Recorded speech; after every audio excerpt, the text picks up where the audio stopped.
बिस्मिल्लाह रहमान रहीम। मेरी माँ हर वक्त भाई को बददुआ देती रहती और कहती कि ऐसी औलाद को पैदा होते ही मर जाना चाहिए था। भाई रात को अम्मी के कमरे में जाते थे और कमरे को अंदर से कुंडी लगा के अम्मी के पांव दबाते थे, और जैसे ही बाहर आते अम्मी उनको बद्दुआ देती रहती। एक रोज अचानक मेरी माँ का इंतकाल हो गया। जब उनको गुस्ल देने की बारी आई तो मेरा भाई बजिद था कि वह अम्मी को बगैर गुस्ल के ही दफनाए गए। ये सुनकर मुझे हैरत हुई। जब जिद करके मैं अम्मी को गुस्ल देने लगी, जैसे ही मैंने उनकी कमीज ऊपर उठाई तो मेरे पैरों तले से जमीन ही निकल गई। मैं मामूल की तरह अपने सभी काम निपटा रही थी। भाई सुबह दरबार की तरफ चले गए थे और अम्मी अपने कमरे में आराम कर रही थीं। मैं अपनी निगरानी में मुलाजमीन को हिदायत देते हुए काम करवा रही थी। कुछ देर काम करवाने के बाद मैंने सोचा कि क्यों न जाकर अम्मी का हाल अहवाल पूछ लिया जाए। मैं अम्मी के कमरे की तरफ बढ़ गई। अम्मी जाग रही थीं और हाथ में तस्बीह लिए हुए पढ़ रही थी। मैंने अम्मी से कहा कि अम्मी क्या कर रही है। अम्मी ने तस्बीह एक साइड पर रखी और मुझे मुस्कुराते हुए देखकर कहने लगी, तुम्हारे लिए दुआ कर रही थी। अल्लाह ताला तुम्हें हमेशा खुश रखे। और कहने लगी कि तुम्हारे भाई का साया बिल्कुल भी तुम पर ना पड़े। अम्मी की यह बात सुनकर मैं हैरत में डूब गई थी। मुझे समझ ही ना आया कि अम्मी ऐसी बातें क्यों कर रही हैं। मैंने कहा कि अम्मी आप ऐसा क्यों कहती हैं? आप हमेशा भैया को ऐसे ही गलत अल्फाजों से नवाज है, अक्सर उन्हें बद्दुआ भी देती है। लेकिन भैया कितने नेक हैं, पूरे इलाके में उनका इतना नाम है, लोग उन्हें इतनी इज्जत की निगाह से देखते हैं, और आप उन्हें इस तरीके से बुआई देती है और मुझे कहती है कि मुझ पर उनका साया भी ना पड़े। तो अम्मी कहने लगी कि बेटा तू नहीं जानती, ये तेरा भाई कैसा है। अरे वह पैदा होते ही क्यों ना मर गया। ये कहते हुए अम्मी एक बार फिर से भैया को बधुआएं देने लगी। मुझे निहायत खौफ होने लगी। आखिर अम्मी भैया के साथ क्यों ऐसा करती थी। मैंने कहा कि अम्मी जान, अगर आप भैया को ऐसे ही गालियां देंगी तो मैं आपके पास नहीं आऊंगी। आप देखें तो सही कि सुबह से भैया जाते हैं दरबार पर जाकर वहां पर वह रोजाना कितने लाखों का लंगर चलाते हैं, गरीबों मिस्कीन में बांटते हैं, बेरोजगारों को रोजगार मुहैया करते हैं। आपकी कितनी खिदमत करते हैं, वहां से वापस आते हैं तो आकर आपकी टांगे दबाने लगते हैं, लेकिन फिर भी आप उनके बारे में ऐसा कहती है। अम्मी खामोश हो गई और कुछ न बोली। उनके चेहरे पर यह बात वाजिया थी कि वह किसी भी बात को समझने की अहल नहीं है। खैर, मैंने अम्मी से कहा कि आपके लिए नाश्ता लाऊं या बाहर आएंगी। उन्होंने कहा कि मुझे नाश्ता नहीं करना, मुझे अकेला छोड़ दो, तुम तो अपने भैया की चमची हो। यह कहते हुए अम्मी मुंह बसोर कर बैठ गई। मैंने अम्मी को सीने से लगाया और कहने लगी कि अम्मी आप ऐसा नहीं करें, मैं और भैया दोनों ही आपकी औलाद हैं और दोनों में किसी किस्म का फर्क नहीं करते। आप बहुत अच्छी हैं, भैया भी बहुत अच्छे हैं। भैया 5 वक्त के नमाजी है। आप उन्हें ऐसा क्यों कहती है कि वह पैदा होते क्यों ना मर गए और उन्हें इतनी बद्दुआ देती है। अम्मी ने कुछ न कहा। कुछ देर में अम्मी के पास बैठी रही और वापस बाहर निकल आई, और इसी सोच में लग गई कि आखिर अम्मी ऐसा क्यों कहती है। मैंने सोच लिया था कि आज जब भैया आएंगे तो मैं उनसे इस बारे में जरूर बात करूंगी। शाम का वक्त हुआ तो भैया आए। वह फ्रेश होकर खाना खाने लगे और खाना खाने के बाद जूं ही वह अम्मी के कमरे की तरफ बढ़ने लगे तो मैं उनकी तरफ आ गई और मैंने कहा कि भैया मुझे आपसे एक बात करनी है। इससे पहले कि आप अम्मी के कमरे में जाएं, आप मेरी बात सुन लें। भैया मेरे सर पर हाथ रखते हुए मुस्कुराते हुए कहने लगे, जी मेरी गुड़िया, बोलो क्या बात करनी है। मैंने कहा कि भैया अम्मी हर वक्त आपको बुआई देती है। हालांकि आपका इतना बड़ा नाम है, आप इतने नेक हैं, लेकिन फिर भी वह आपको इतनी बुआई देती है। मुझसे बर्दाश्त नहीं होता। लेकिन ऐसी क्या वजह है कि वो आपको बवाई देती है। मेरी बात सुनने के बाद भाई मुस्कुराए और कहने लगे कि बेटा अम्मी अब बूढ़ी हो गई है, और बूढ़ा होने के बाद इंसान ऐसा ही हो जाता है, उसे किसी चीज की कोई समझ नहीं रहती और वह यूं ही कुछ भी बोलता चला जाता है। तुम फिक्र न करो, वह हमारी अम्मी है। मैं जा रहा हूं उनके पांव दबाने के लिए, और कोशिश करो कि अब उस कमरे में कोई ना आए और मुझे कोई डिस्टर्ब ना करे। मैं अम्मी की खिदमत करना चाहता हूं। यह कहते हुए भाई कमरे में चले गए और उन्होंने अंदर से कुंडी लगा ली। वह हमेशा से ही ऐसा करते थे। वह दरबार से आते ही शाम का खाना खाते और अम्मी के कमरे में जाकर कुंडी लगा लेते हैं और कहते हैं कि मैं अम्मी के पांव दबा रहा हूं। वह अम्मी की इतनी इज्जत करते थे, उनका इतना ख्याल रखते थे, फिर भी अम्मी उनसे राजी नहीं होती थीं। मैं तो कभी कभी अम्मी के साथ वक्त गुजार लेती थी, लेकिन अम्मी अक्सर मुझे दुआएं देती नजर आती थीं और भाई को बुवाई देती थी। यही वजह थी कि मुझे अच्छा ना लगता था और अक्सर मैं किसी सोचों में गुम रहती थी। अगले रोज सुबह एक बार फिर से भैया जब दरबार की तरफ रवाना हो गए तो मैं घर के मामूल के काम निपटाकर अम्मी के कमरे की तरफ आ गई। अम्मी आज सो रही थीं। मैंने अम्मी को उठाना मुनासिब ना समझा और वापस अपने कामों में लग गई। जब दोपहर का वक्त हुआ तो मैं एक बार फिर से अम्मी के कमरे की तरफ जाने लगी। अब अम्मी उठ गई। इतनी देर तक तो नहीं सोती थी। एक बार फिर से शाम होने लगी है और अम्मी अभी तक सो रही हैं। मैंने खुद कलाम करते हुए आगे बढ़कर देखा तो अम्मी सो रही थीं। मैंने उन्हें हिलाया, उन्हें आवाजें दी, लेकिन अम्मी ने कोई जवाब ना दिया। मैंने अम्मी को हिलाया तो उनका हाथ छूटकर नीचे चला गया। यह देखते हुए मेरे पैरों तले से जमीन निकल गई कि यह क्या हो गया था। अम्मी की तबीयत खराब थी। सारा दिन मम्मी इसी तरह पड़ी रहीं और मैंने समझा कि वह सो रही है। मेरी आंखों में आंसू निकल आए। मैंने उनके हाथ को हाथ लगाया तो हाथ ठंडा पड़ रहा था। मैं जल्दी से बाहर की तरफ भागी। भाई अभी तक नहीं आए थे। बाहर जाने की इजाजत हमें नहीं थी क्योंकि हम हवेली में रहने वाली संगीत बापरडे तो भैया का नंबर 1 था। मेरी समझ में कुछ नहीं आ रहा था। काफी देर सोचने के बाद मुझे याद आया कि हमारे एक फैमिली डॉक्टर भी हैं जो आकर हमारा चेकअप करते रहते हैं। वो हमारे दूर के कजन भी लगते थे। मैंने देखा मोबाइल में उनका नंबर मौजूद था। मैंने जल्दी से नंबर डायल किया और उनसे कहा कि अम्मी की तबीयत बहुत खराब है, आप जल्दी से आ जाए। वो किसी और मरीज को देखने गए हुए थे। कहने लगे मुझे 15 मिनट लगेंगे, मैं बस अभी आता हूं। कुछ देर गुजरी थी। मैं अम्मी के हाथ पांव मर रही थी, लेकिन मुझे कुछ समझ नहीं आ रहा था कि यह क्या हो गया है। अम्मी को उनका जिस्म बहुत ज्यादा ठंडा पड़ गया था। ऐसी हालत तो उनकी कभी नहीं हुई थी। मेरी आंखों से आंसू भी बह रहे थे। कुछ देर बाद डॉक्टर हमारे घर की दहलीज पर मौजूद थे। मुलाजिम उन्हें अम्मी के कमरे की तरफ लेकर आ गई। मैं अम्मी के सरने बैठी थी। मैंने कहा कि डॉक्टर साहिब, आप जल्दी से बताएं कि आखिर अम्मी को क्या हुआ है। उन्हें देखिए, चेकअप कीजिए, ये आंखें क्यों नहीं खोल रही हैं। जो ही उन्होंने अम्मी का चेकअप किया तो उनके चेहरे की रंगत हो गई। काफी देर वह यूं ही खामोश बैठे रहे। मैंने कहा कि भाई आखिर हुआ क्या है, कुछ बताते क्यों नहीं। तो वह कहने लगे कि मुझे माफ करना जोहरा, तुम्हारी अम्मी अब इस दुनिया में नहीं रही। तकरीबन 6 घंटे से हाला जान इस दुनिया में नहीं रही। 6 घंटे पहले ही इंतकाल हो चुका है। उनकी यह बात सुनकर तो मेरे पैरों तले से जमीन ही निकल गई। मैं फूट फूट कर रोने लगी। आखिर ऐसा कैसे हो सकता था? मेरी अम्मी मुझे छोड़कर कैसे जा सकती थी? रात में तो वह अच्छी भली थी, लेकिन जो होना था वह तो हो गुजरा। मैं वहीं अम्मी के सरने बैठे फूट फूट कर रोने लगी। मेरी आंखों से आंसू बेतहाशा बह रहे थे और मेरे दिल में दर्द उठ रहा था। अम्मी के चले जाने का गम बहुत बड़ा था। मेरा तो वाहिद सहारा अम्मी ही थी। कुछ देर बाद हवेली में शोर सा मचा। भैया घर आ चुके थे। अम्मी के बारे में इला हो चुकी थी। सारी हवेली में एक सोगवार सा एहसास हो रहा था। सभी लोग बहुत गमगीन थे। मम्मी का चले जाना मुलाजिम समेत हम घर के सभी अफराद को बहुत गमगीन कर गया था। भैया भागते हुए अम्मी के कमरे में आए, जहां मैं उनके सरने बैठी आंसू बहा रही थीं। भैया के आते ही मैं भैया से भागकर उनके सीने से लग गई और फूट फूट कर रोने लगी। मैंने कहा कि भैया, अम्मी इस दुनिया में नहीं रही, अम्मी चली गई है। यह सुनकर भैया वहीं बैठते चले गए और रोने लगे। अम्मी को झंझोट लगे, लेकिन अम्मी ना उठी। मैं भी रो रो कर हलकान हो गई थी। काफी देर यूं ही हम दोनों रोते रहे और फिर एकदम से भैया उठे और कहने लगे कि मुझे अम्मी को दफन करना है। यह कहते हुए उन्होंने मुलाजिम को कब्र खोदने का कहा और कहने लगे कि हमें अम्मी को दफन करना है। मैंने कहा कि भैया, अम्मी को दफन करना है और इसीलिए हमें अम्मी को गुस्ल भी देना होगा।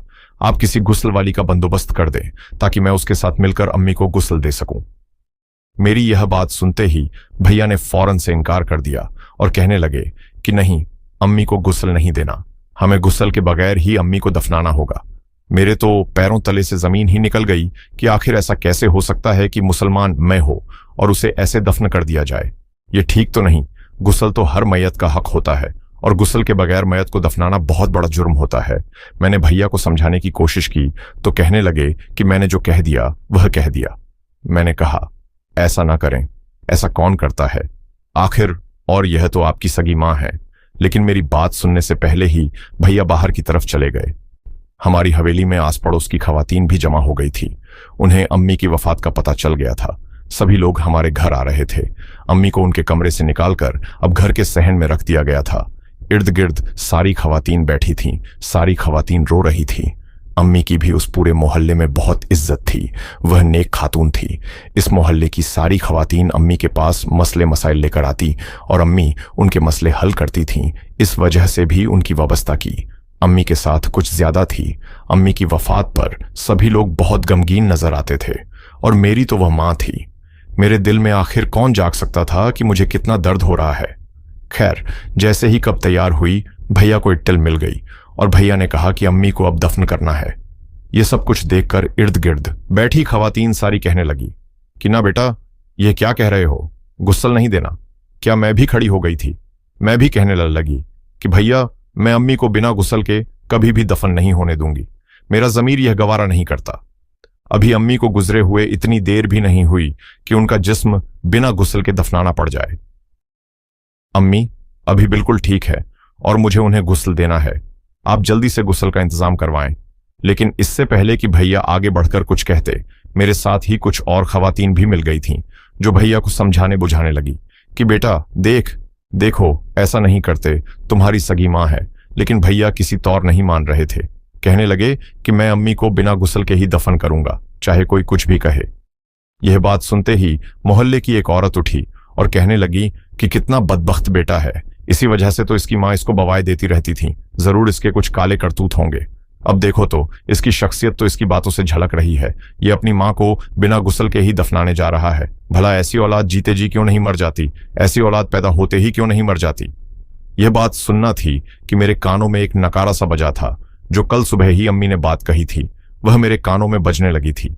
अम्मी कह रही थीं कि ऐसे बेटे को तो पैदा होते ही मर जाना चाहिए था।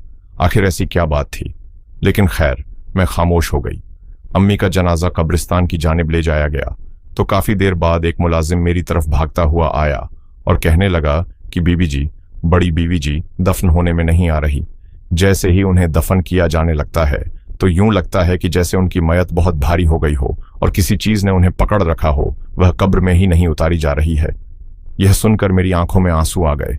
मेरे दिमाग में बस एक ही बात चलने लगी कि भैया बिना गुस्ल के ही अम्मी को दफनाने ले गए हैं। इसी वजह से ही तो अम्मी की तद नहीं हो रही है। खैर, कुछ देर बाद एक बार फिर से अम्मी का जनाजा घर पर पड़ा था। कुछ लोगों ने भैया को समझाया था कि बिना गुस्ल के मुसलमान मयत को नहीं दफनाया जाता, इसी वजह से मयत नहीं दफना जा रही है। और भैया अम्मी की मयत वापस ले आए और गुस्ल का इंतजाम भी करवा दिया था। मैं और पड़ोस की एक औरत मिलकर अम्मी को गुस्ल देने लगी थी कि तभी मैंने देखा कि जो ही मैंने अम्मी की कमीज ऊपर की अम्मी की पुस्त पर कुछ चीजों के निशान थे। यूं लग रहा था जैसे किसी ने अम्मी पर छड़ियों की बरसात की हो। ये सब कुछ देखकर मेरी आंखों में आंसू आ गए और जूझू मैं अम्मी को गुस्ल देने लगी। मुझे इंकशाफ होने लगा कि जैसे अम्मी पर बहुत जुल्म किया जा रहा हो और यह निशानात कुछ दिनों पहले के थे। मतलब कि सारा दिन तो मैं अम्मी का ख्याल रखती थी और रात के वक्त सिर्फ भैया ही उनके पास जाते थे। इसका मतलब यह था कि भैया अम्मी को मारते थे। अब मेरे समझ में एक बात आने लगी। अम्मी क्यों भैया को बवाए देती थीं, लेकिन एक बात मेरे दिमाग में हलचल मचाई हुए थी और वह यह थी कि आखिर भैया अम्मी को क्यों मारते थे। मैं बाहर आई। भैया मर्दों के दरमियान बैठे थे। मैंने एक मुलाजिम के हाथ पैगाम भिजवाया कि मुझे आकर भैया एक साइड पर मिले। भैया उस मखसूस साइड पर आए और मैंने भैया से कहा कि भैया, यह क्या मसला है, यह क्या मामला है। अम्मी की पीठ पर लाठियों के निशान थे।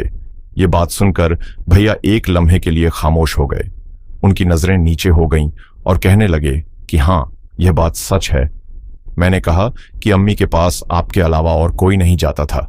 क्या आपने अम्मी को मारा है? भैया ने खामोशी से इस बात में सर हिलाया।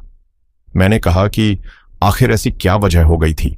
आप तो दरबार में रोजाना का 15 लाख का लंगर खैरात करते थे, उन लोगों की इतनी मदद करते थे, बेरोजगारों को रोजगार मुहैया करते थे, लेकिन इसके बावजूद आप अम्मी पर जुल्म करते थे।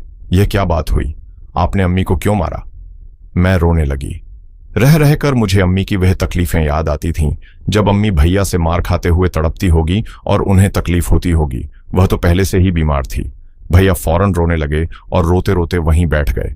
फिर मुझसे कहने लगे कि जौहरा मुझे माफ कर दो, मेरे दिल पर बहुत बड़ा बोझ है। मैंने की एड में बहुत बुरे काम करता था, तुम जानती हो। मैं दरबार पर लंगर खैरात करता था और मुझे इसके एवज वहां लंगर पर आने वाली लड़कियों का सौदा करना होता था और मैं पैसे लेकर उन लड़कियों को अगवा करवाता और लोगों में बेचता।